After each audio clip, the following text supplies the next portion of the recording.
All right, my next guest on Central Valley Talk today is Joey Myers from the Hitting Performance Lab, and he's going to tell us how he can teach your young son and daughter too, I guess. Sons and daughters. How to become a better baseball player, or even some other sports are using your methods. How are you, Joey? Yes, good, Mike. Nice to meet you. All right, so explain to everybody what it is that you do. So basically, I run a video blog online, hittingperformancelab.com, and where it's basically Bill Nye the Science Guy meets Babe Ruth. So we're taking human movement science that's proven, and we apply it to the swing. Okay. Break it down for me. Okay. You watch the kid take a swing. So we watch the kid take a swing. So whether it's local or online, so we do online lessons as well. I have clients in New York and Florida, all around the country. They either send me video or we look at video if it's local.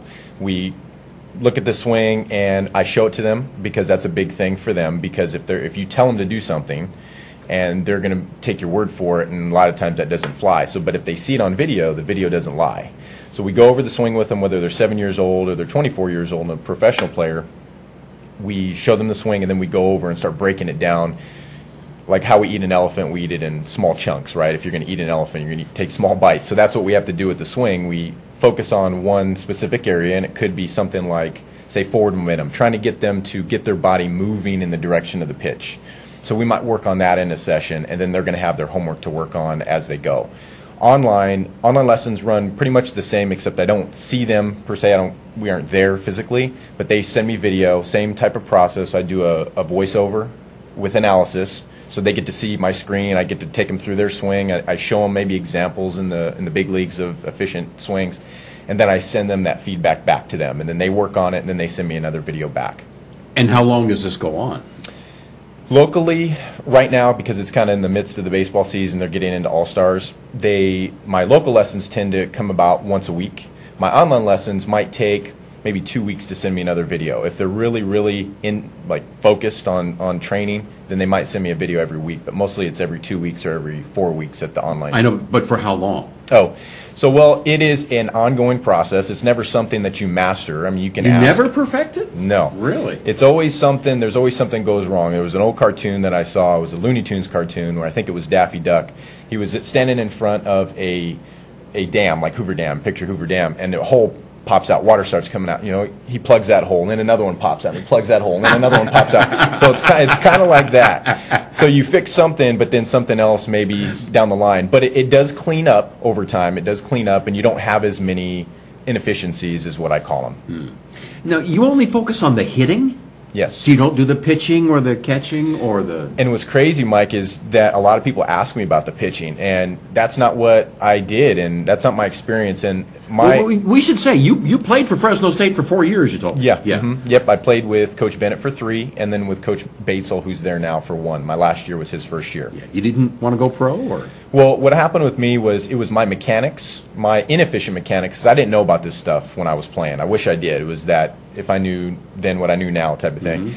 So it was my mechanics were my limiting factor. It was my limiting ceiling. I'm only 5'10", 165 pounds soaking wet. So I wasn't a big prototypical guy. I wasn't 6'4", 240 pounds. So a lot of times the major leagues will draft those kind of guys because they have a lot of potential. They're big guys.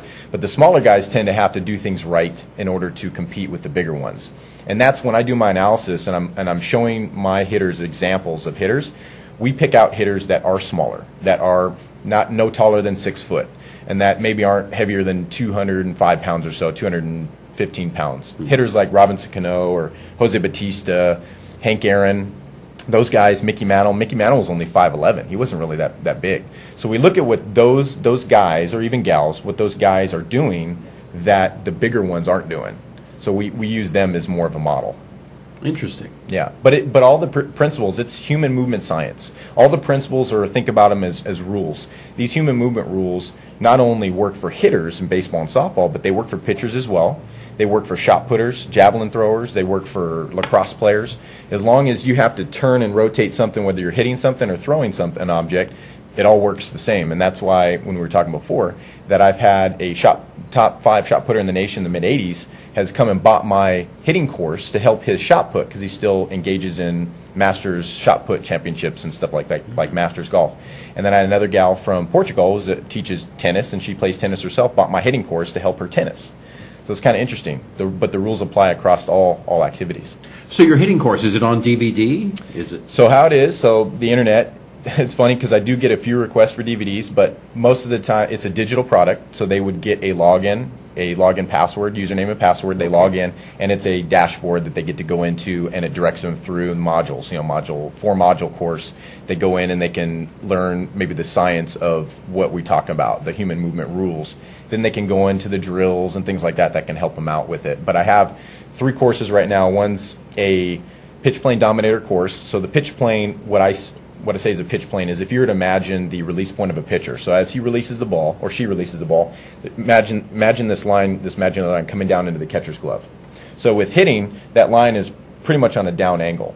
So what we do in the first course is we get the hitter to do everything they can, whether they're using their knees, their barrel correctly, but we're trying to match that plane. So that downward plane, we're trying to match that plane going up so that we increase batting average, we increase slugging percentage or power. We increase the amount of doubles, the amount of home runs that they're hitting, and decrease the strikeouts and decrease the mishits and things like that. So that's kind of an example of one of the courses online that I do teach. This is almost an offshoot of Moneyball. I mean, where it's all analyzed. It's not Yes. just playing the game anymore. That's a great point, Mike. Great point, because what's happened over the last few decades with baseball and softball, they haven't been in step with golf. Golf is very much advanced, very technical in how they analyze. So what happens is everybody got really, really obsessed about video analysis, which is a good thing. But like I mentioned, you can't analyze a guy like Albert Pujols because he's such a big guy and tell your 7-year-old to do exactly what he does. So with the metrics, you mentioned Moneyball, with the metrics that have come around and they've said, hey, they're measuring everything from if this guy's eating breakfast in the morning, how his walking is, they're measuring everything on a baseball field with these athletes. So what happens is you start getting ground ball percentages.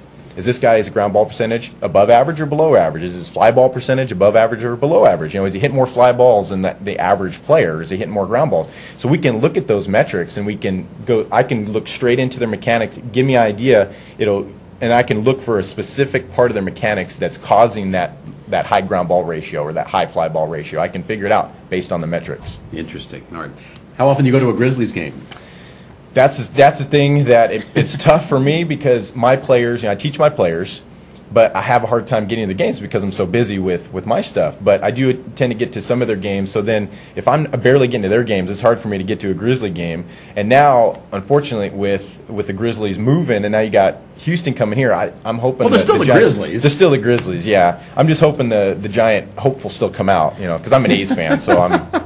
I just wondered when you do go to a professional ball game, do you sit there and analyze the swings? And I do. Say, I can help you. I do. Yeah, I do. Well, I remember when Josh Donaldson, I don't know if you know Josh Donaldson, but he was with the A's. He came through playing for the River Cats. So the Grizzlies played Sacramento.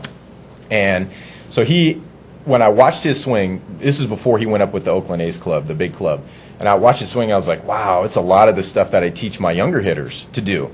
And I looked at his stats. So the first thing I saw was his swing. Then I looked up at his stats or his metrics, his on-base percentage, all the things in Moneyball, slugging percentage. Right. They were abnormally high. And I was like, wow, this guy's he's going to do some stuff. He's going to be up there pretty soon. And, I mean, it wasn't the next season he was up. That was a game I went to probably in July or August, July or so.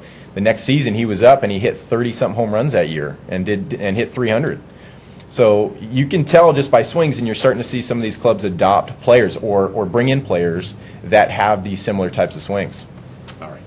So how can folks find out more about what you offer? So they can go to hittingperformancelab.com, and just by going to the site, there'll be a kind of a welcome page that will, if they get a free video, it's a 10-minute video that shows an experiment of how I increased the batted ball distance by almost 50 feet just by doing one thing. So they'll get a 10-minute video on how to do that, and then they can go and visit me on YouTube. Just search Hitting Performance Lab, you'll find me. Twitter is Hit Perform Lab, the handle, Hit Perform Lab, and then they can check me out on Facebook. Just type in Hitting Performance Lab, and I should come Hitting up. Performance Lab. All right. Joey, good seeing you. Yeah. Nice to Joey meet you, Mike. Myers, Hitting Performance Lab, right here on Central Valley Talk.